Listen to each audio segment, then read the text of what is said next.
On December the 24th, 1968, Apollo astronaut William Anders was orbiting the lunar surface in Apollo 8. Turning his camera to face Earth, oh, I got it right. Oh, that's a beautiful shot. He captured a truly historic image. For the first time, we could see our planet as it really is, a globe, seemingly suspended in space. A marble-like swirl of blue and white and golden green. 4 years later, Apollo 17 captured a shot of our entire planet, without any shade cast by the moon. America, Houston. I think that's what you wanted to hear. Your go for TEI. The photograph is called the Blue Marble. Before these photographs were taken, we had imagined our planet resembling a school globe. A map of blue and gold stretched out over a sphere. In the early seasons of Star Trek, that is how planets were portrayed. Before Earthrise, no one had imagined Earth as a marble-like swirl of blue, white, and golden green.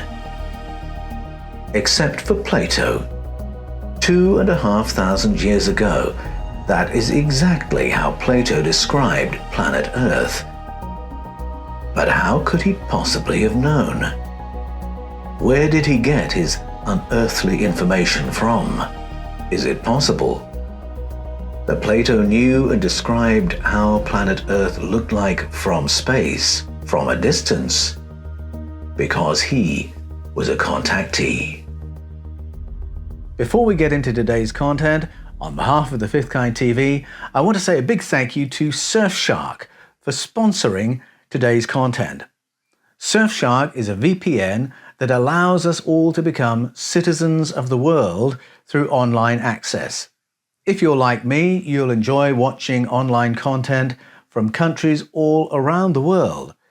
But I live in Australia, and what I'm shown in internet searches will be different to what you're shown in Canada, America, the Philippines, Germany, the Netherlands, or wherever you're watching from. By using Surfshark, I'm able to access a world of online content and see all the things that you see and many other things beside.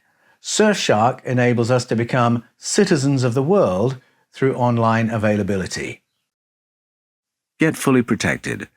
Follow the link in the description, sign up and use the promo code FIFTHKIND to receive an 85% discount. Plus, you'll get 4 months for free. Surfshark offers a 30-day money-back guarantee, so if you try it and you don't like it, you can easily cancel your subscription and receive a full refund. With Surfshark, you can swim under the radar in the sea of online content.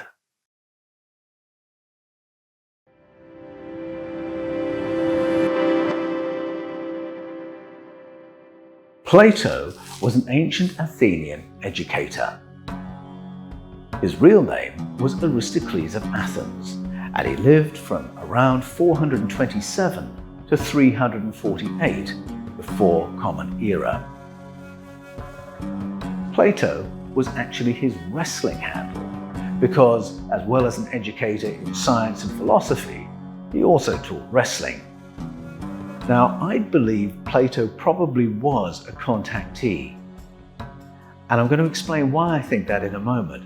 But before we get there, I need to say something about the way in which Plato taught. Now, Plato was a student of Socrates, and in his writings, Plato presents his teachings as the recollections of conversations among Socrates and his students. We know the most about Socrates' teaching through the writings of Plato and his fellow student Xenophon. And I think it's fair to say that Plato goes broader and more deeply into the implications of Socrates' teaching, albeit Plato's method is a little different. Plato wrote conversations, and so we have a number of characters speaking in his books. We have Phaedo, Timaeus, Critias, Echecrates, Sabes, Simmias, and many others besides. And in fact, there's a joke that Plato puts at the beginning of his book Phaedo, which says, "Only Plato was absent for this conversation. I think he was unwell." In that way, Plato has put a little in-joke between himself and you, the reader, to say, look, this is not actually a verbatim recollection of real conversations between Socrates and his students. I've fictionalized it a little bit, just so that I can play with some of the ideas that we're talking about. And Plato's play extended beyond that, because what we have to realize is that everything spoken in his books is spoken by Plato. Every character that speaks, those words have been written by Plato. So when Socrates speaks, yes, we can take it as a recollection of Socrates' wisdom, but it's actually Plato who is making all these points for his reader. And every other speaker that speaks, it's Plato's words. And what that means is that Plato can put forward teaching in the name of Socrates, but he can also put forward his own ideas and speculations, and he can argue against himself. And what that means is that we need to take seriously everything that is spoken by every character, because even if there's a minor seeming character who makes a point that's then lambasted by Socrates, just note, Plato wanted us to hear what this other character had said. And using devices like these, Plato draws information from a number of sources and then presents them in a coherent way, arguing for them on the basis of logic. Plato names the following sources of information. Firstly, there's what we might call science, logic applied to things we can all observe. And then there is information derived from ancestral narratives. And so Plato refers to information from ancient Egypt that was passed on to a real historical character, Solon, the Greek legislator, whose grandson Critias was a fellow student with Plato in the class of Socrates. So we've got ancestral story. And of course, within the Egyptian story, there's other international thought that's arrived there. Characters can speak about what is commonly known, and that may be a synthesis of international thought. Plato also refers to information derived from transpersonal experiences, experiences gained through a tea ceremony at the Eleusinian sect. He's referring to the Kukion ceremony, which was a near-death protocol, very carefully curated through the use of a psychoactive tea. It was the protocol of the Eleusinian sect. And Plato refers to a couple of other sects as well, the cult of Hecate and the cult of Orpheus, which may also have had similar near-death protocols. And in those altered states, Plato refers to contact experiences and information derived that way. All those sources of information are synthesized in Plato's work, brought together, and he argues for the conclusions that he reaches. So I want to go to one of these characters who says in passing something about planet Earth. So this is Timaeus speaking in the book Timaeus and Critias. He says, "The Earth is spherical and it revolves on its axis." And elsewhere, Socrates speaks of the planet being round like a soccer ball, seemingly suspended in space, and from a distance it's a swirl of blue and gold and white. Elsewhere in Phaedo, Socrates says this, "I have been convinced that if the earth is round and in the middle of the heavens, it needs neither air nor any other such force to prevent its falling, that the uniformity of the heaven in every direction with itself is enough to support it, together with the equilibrium of the earth itself. It is vast in size, and we who dwell between the Phasis river and the Pillars of Heracles inhabit only a small part of it. If one views it from above, It is said to look like those 12-piece leather balls, variegated, a patchwork of colours. One portion is purple, marvellous for its beauty, another is golden, and all that is whiter than chalk or snow. Given that there were plenty of people living at that time who still believed the earth was flat and underneath a firmament, this is pretty prescient information. Now let's pause and ask how Socrates/Plato could have possibly known that. Now remember, it's very difficult to get a piece of paper between Socrates and Plato. So I'm going to be referring to all this knowledge as Plato's knowledge. How could Plato have known that planet Earth looked like that from a distance? Had he seen an image? Or had an image been described to him by a source he's not going to credit? Now Plato is fairly open about crediting sources. So I'm intrigued as to how Plato is so confident as to describe this in more than one place in his writings. Plato goes further than describing what the planet looks like from space to talk about space itself. And in his language about space, he clearly breaks through that whole concept of the firmament. We call the air heaven, as if this were heaven and the stars moved through it, whereas in truth, because of our lack of power and our lack of speed, we are unable to pass through the summit of the air. For were anyone to go through its surface or gain wings and fly high enough, he would stick his head up and see, just as there are fishes of the sea that stick their heads up and see things here, so he would see the things up there. And if his nature were able to bear the vision, he would realize that this is the true heaven, the genuine light, and the true earth.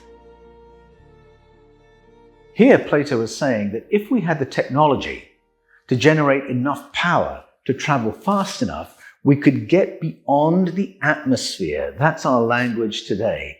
Get beyond the atmosphere and see into deep space. And he unpacks that concept further, just so that we're clear what he really is saying, in a section where he speaks about other kinds of being who have this knowledge of deep space as it really is.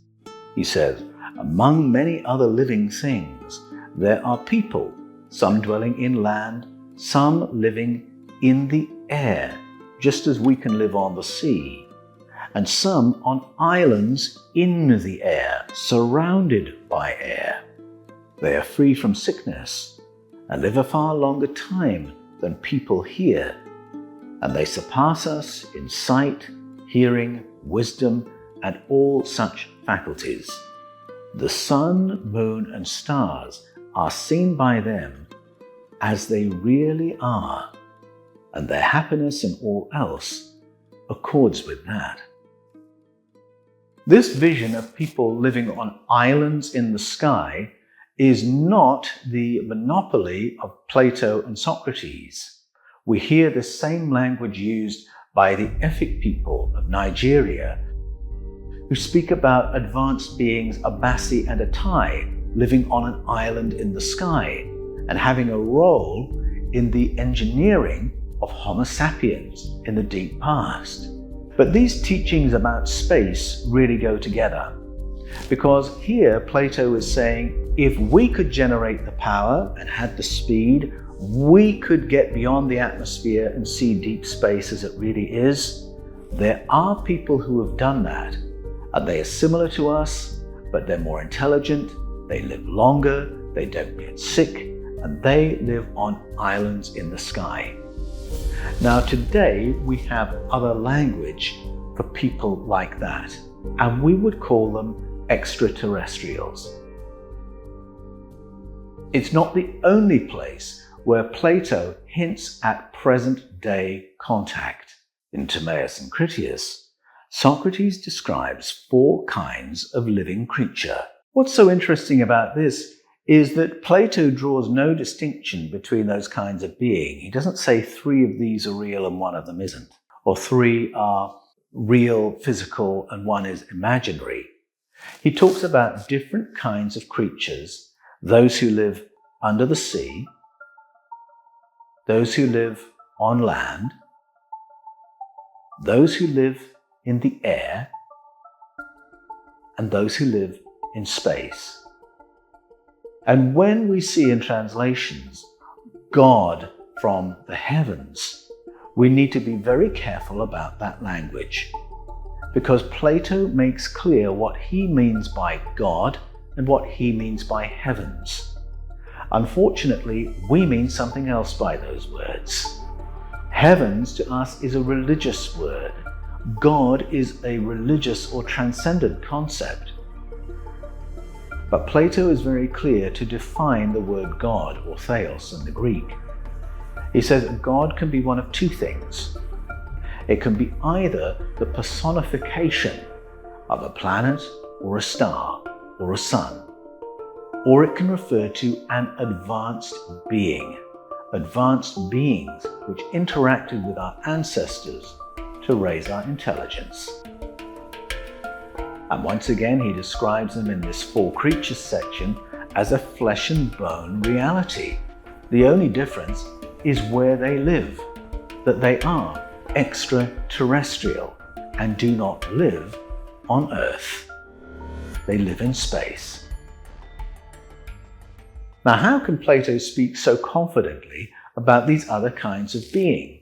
He's talked about their technology, the power they can generate, the speed they can move at, the craft that they live on, which he calls islands in the sky. He says they have an understanding of deep space, that they're very intelligent, that they're very healthy and long-lived. How does he know all this? It's not all spelt out because he doesn't tell us in a single place, and it's not a single character giving us this information.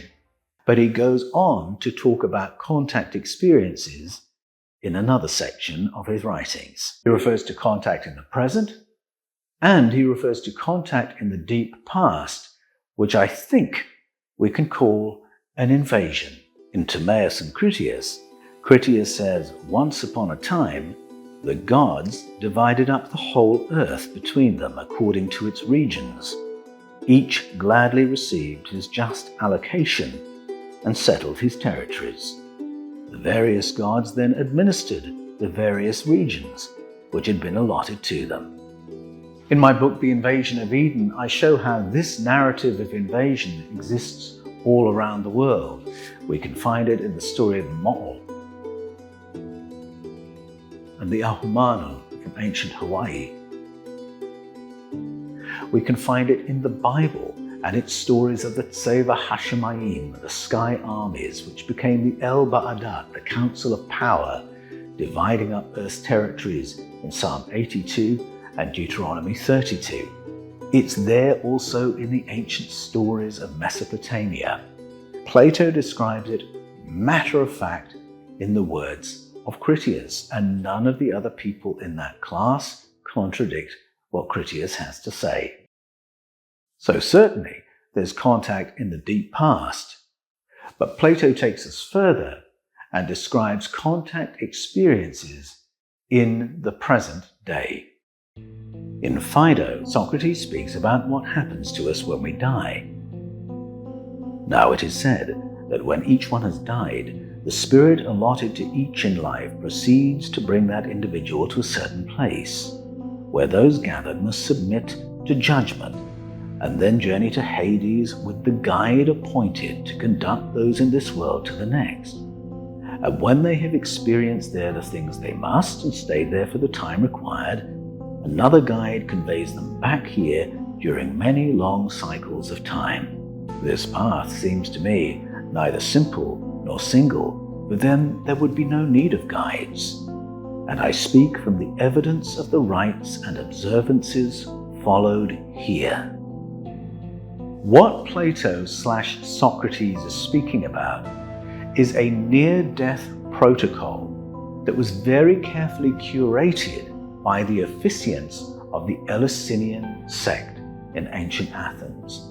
Now, this near-death protocol used a psychoactive tea called koukeon to alter the state of consciousness of the devotee and modulate their brain waves to the point where they're beginning to perceive things they don't usually perceive and experience contact with entities they would not usually perceive. And in that state, conversations happen to coach the person who's drunk the tea in how to return to this life more intelligently and live a more conscious, courageous, confident, and intelligent life. Now, this is very similar to the experience of psychoactive teas around the world today, and these kinds of conversations and experiences are widely reported. Plato sows the information from this experience into his teachings in other places, in Phaedo and Timaeus and Critias and the Republic. And it's from these experiences that he gains his belief that we all have an invisible team of helpers around us whose desire is to help coach us through this life for the sake of a better human experience.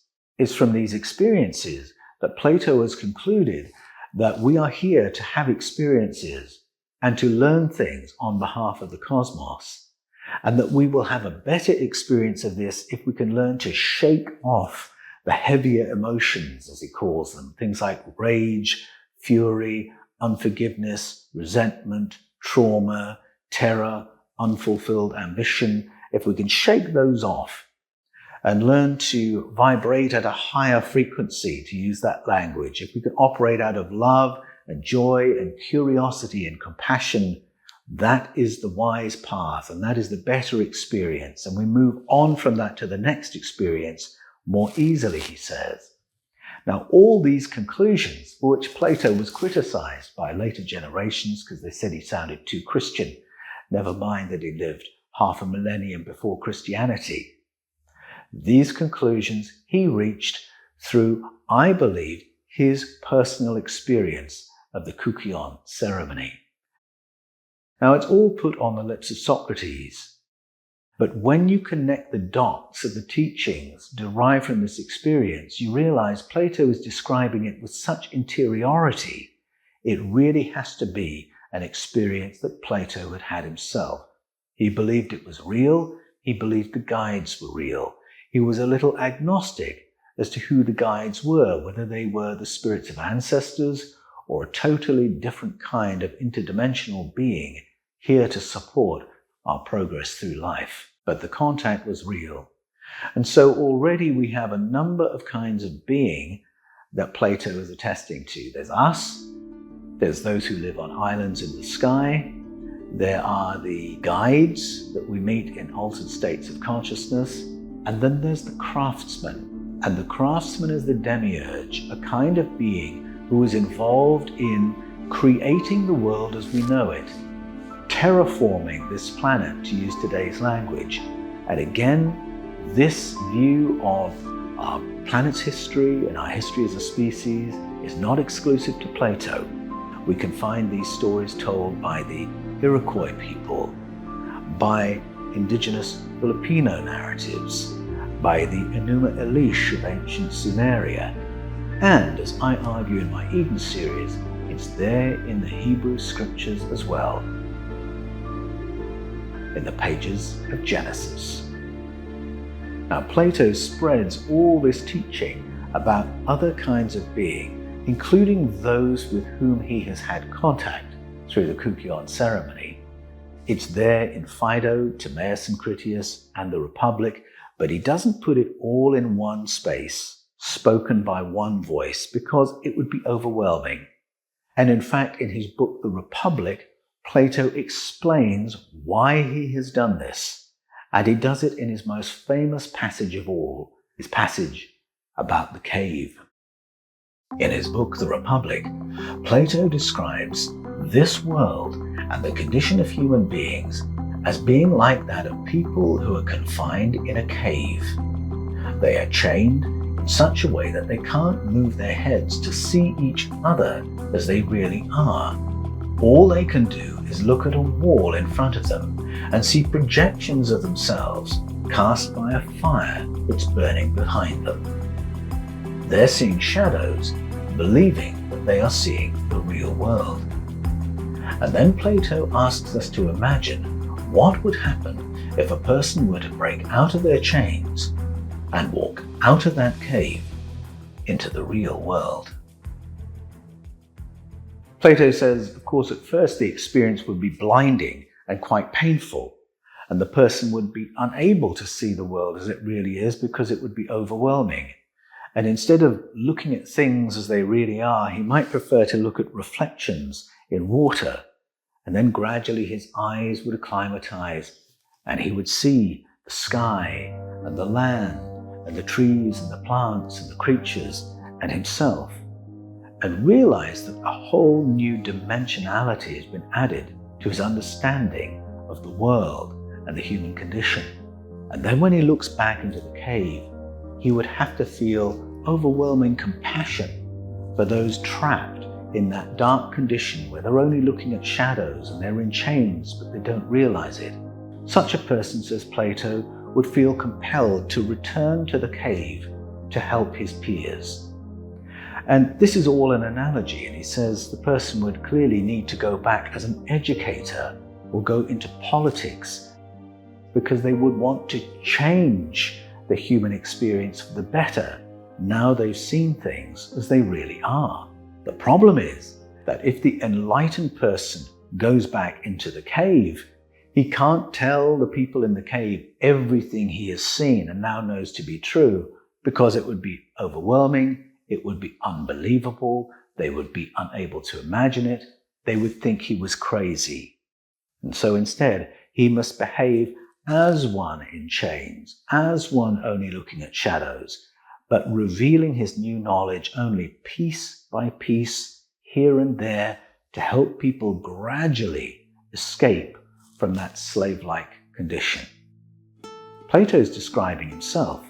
He's saying he has had that experience. He has escaped from the cave. He has seen things as they really are.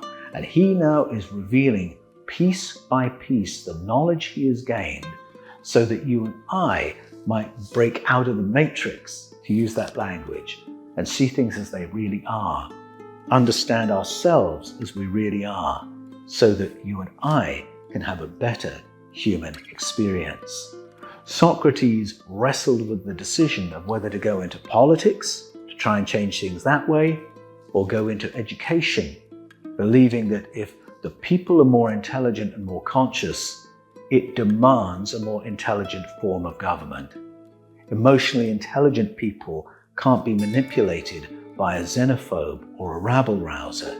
They demand a more intelligent and enlightened form of government.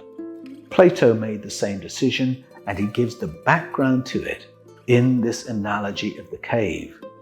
And so he's telling us, if I just told you outright everything I've seen and know to be true, you would think I was crazy, you would struggle to take it on board, but instead I've scattered it throughout my writings so you can connect the dots and see what I'm saying.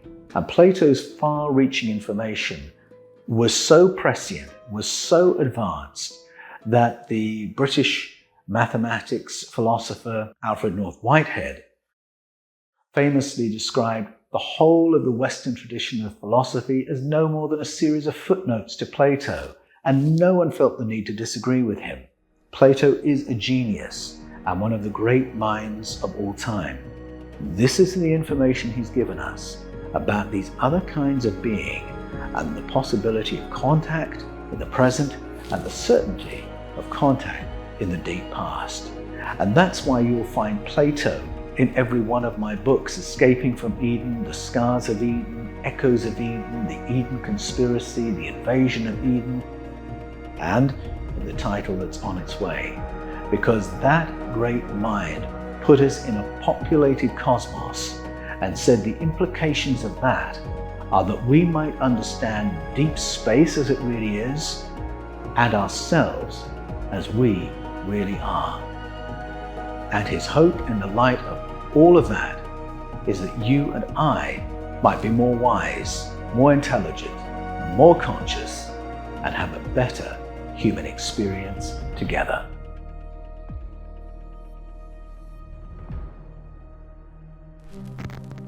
Thank you for watching The Fifth Kind TV.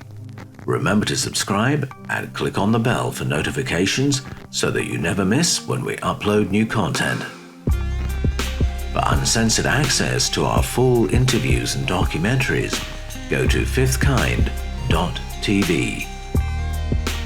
For more videos about paleocontact and the wisdom of the world's ancestral narratives, go to the Paul Wallis channel, subscribe, and click on the bell. Thank you for watching The Fifth Kind TV.